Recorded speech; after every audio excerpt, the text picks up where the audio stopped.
Marhaban bikum. Now, we'll be working out on page 41 to explain the new area of grammar.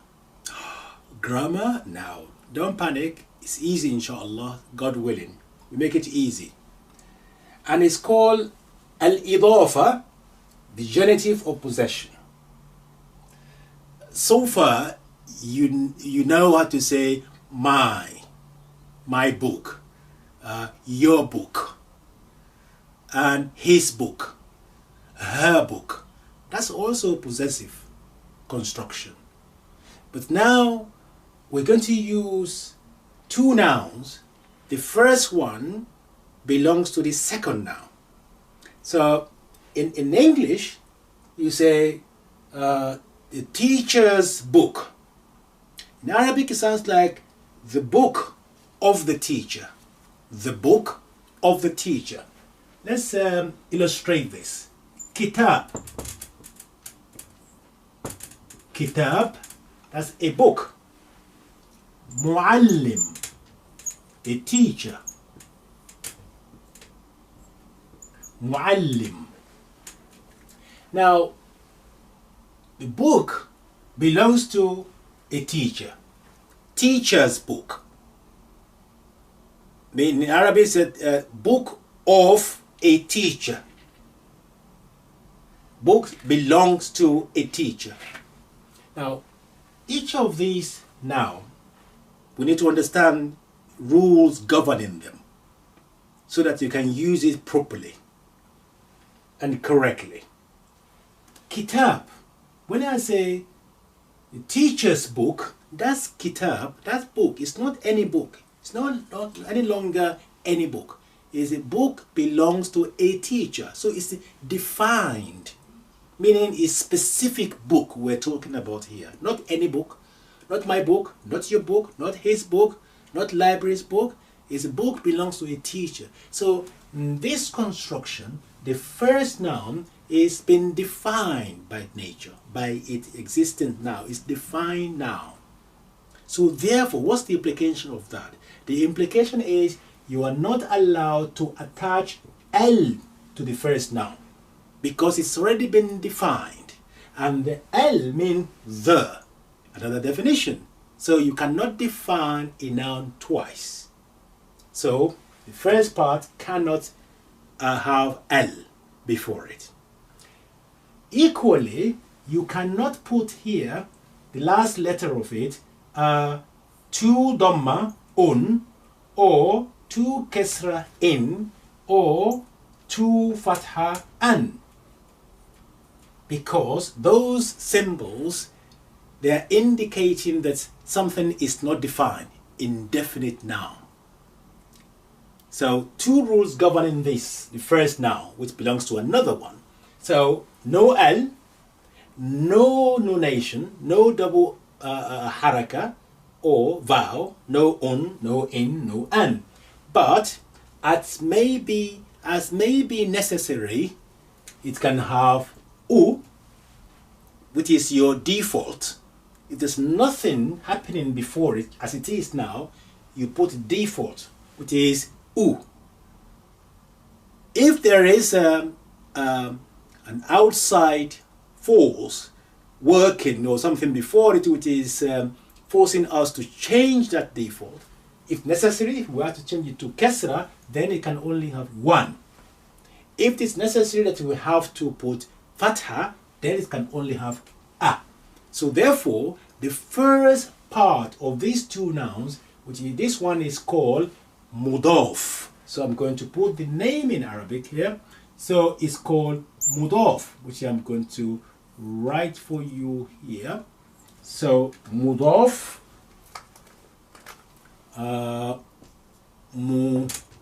mudaf.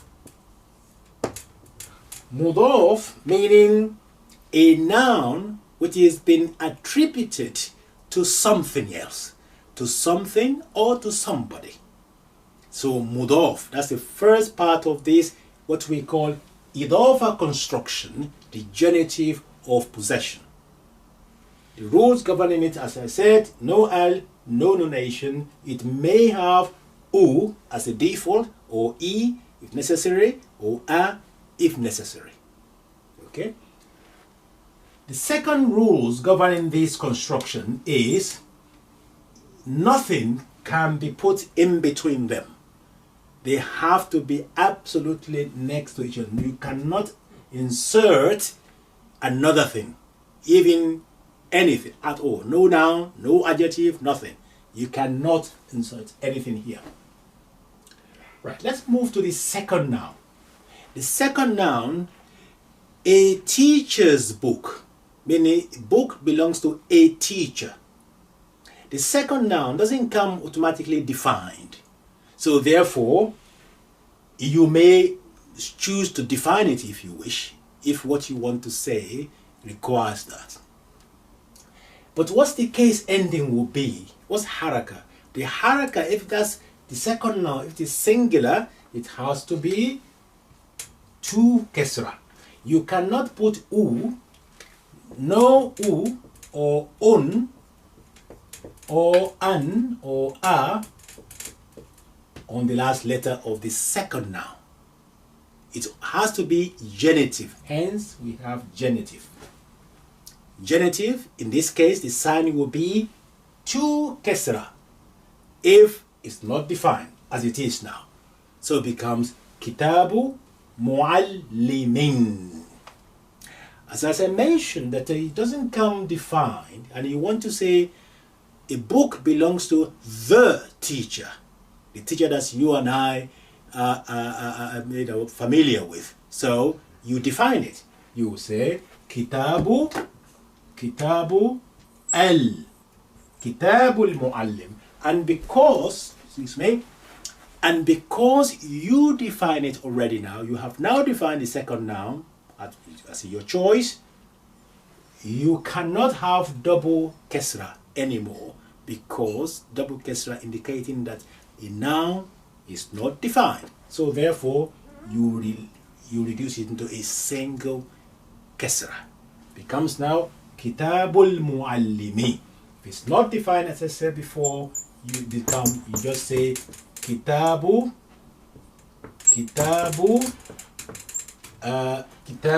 muallim. This one here. Kitabu muallimin. Because it's not defined. So a book belongs to a teacher. Here, a book belongs to the teacher. That's what we call the genitive of possession, or al-idafa. Al-idafa construction. So go to page 41. It's explained for you there, and there is exercise 36 that you need to do, please, to make sure to confirm your understanding of the idafa, or the genitive of possession. Right, let's have a look at this now, and to confirm what I have just explained regarding the genitive of possession. Zawjatul khabbazi. Zawjatu, that's the wife, and then al-khabbazi, bakers. So the baker's wife, meaning wife belongs to the baker. Look at this now, you have a single default vowel, dhamma, zawjatu. So zawjatul, this one is defined and is ending in a single kesra, al-khabbazi, zawjatul khabbazi. Ibnu tabibi, zakiyun, the doctor's son. Ibnu, his son, belongs to the doctor, because the tabib here is defined, so we have kasra. And then we have the predicate, zakiyun, is clever. Ibnu tabibi zakiyun. Qalamu talibi, pen, that belongs to the student. The student's pen in English, ala tawilati, is on the table. Now, this preposition also imposes this kasra on the noun after it as well. That's genitive as well. Genitive of the in terms of the ala or fi, which is your preposition. قلم الطالب على الطاولة. So الطاولة here is kasra because of preposition, but طالبي is kasra because of idafa construction or genitive of possession. Next, أذهب إلى مكتبة الجامعة.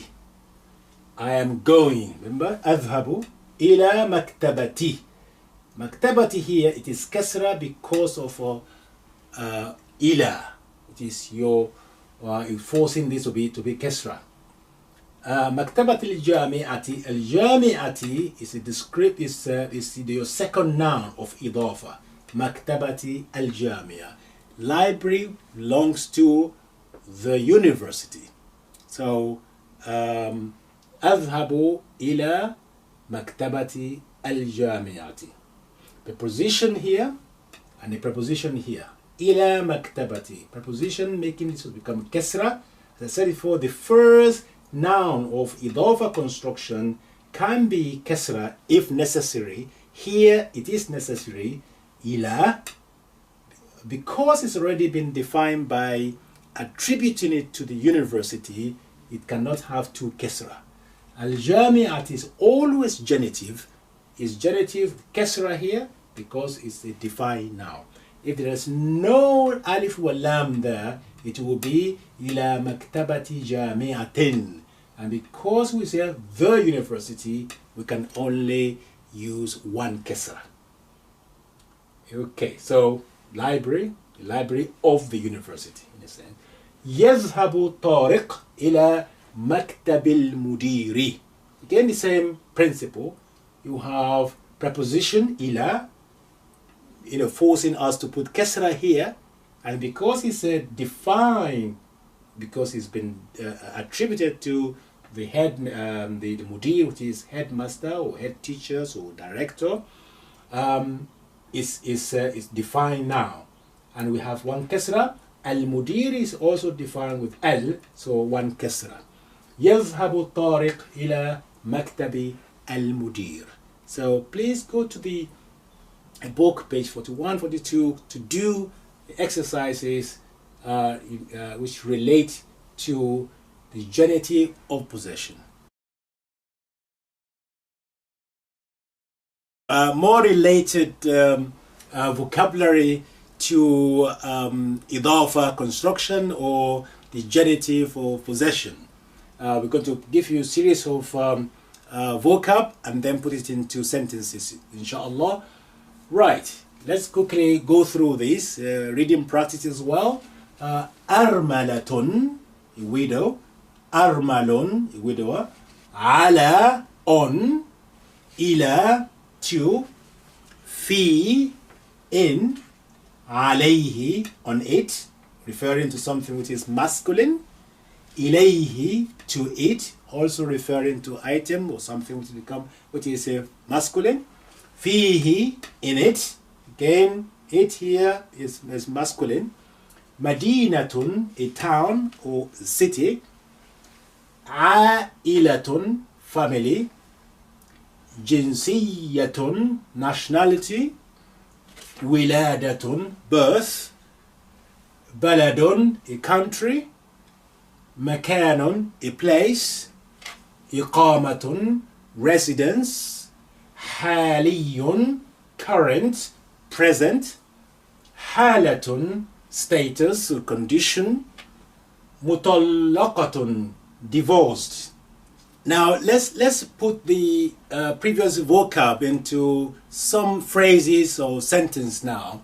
Ismu a'ilati al-Mansur. A'ilatun, before it was a family. Ismu a'ilati, that's mean name of my family, is Al-Mansur. That's the surname in English. My surname is Al-Mansur, meaning the name of my family. That's how it sounds in Arabic. Ya Adam, O Adam, أين مكان ولادتك?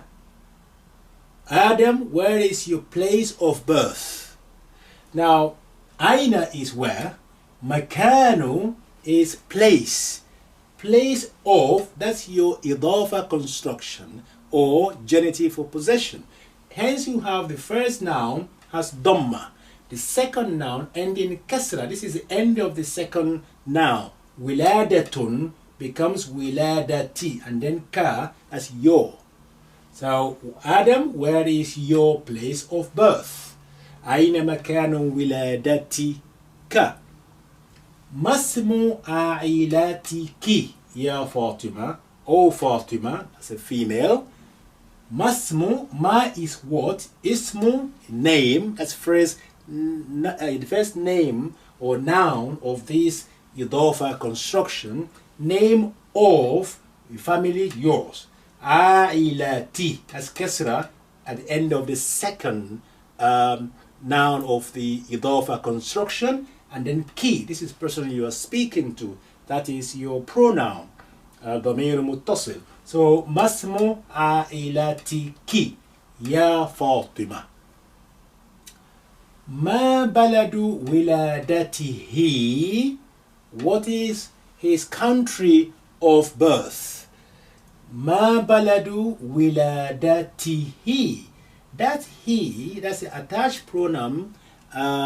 It is usually kitabuhu, muallimuhu.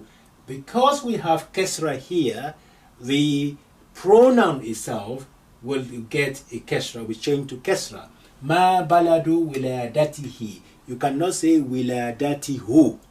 Okay, so ma baladu wiladatihi. Masmu madinati wiladatiha. What's the name of her birth or of her birth town?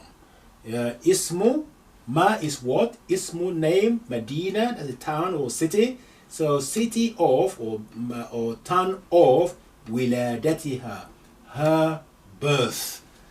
Masmu madinati wiladatiha. Ismu ailati al-Mansur. Ya Adam, ayna makana wiladatika? Masmu ailatiki, ya Fatima. Ma baladu wiladatihi. Masmu madinati wiladatiha. So I can, if you ask me the same question, for instance, if you say, masmuka, I will say, Ismi Imran.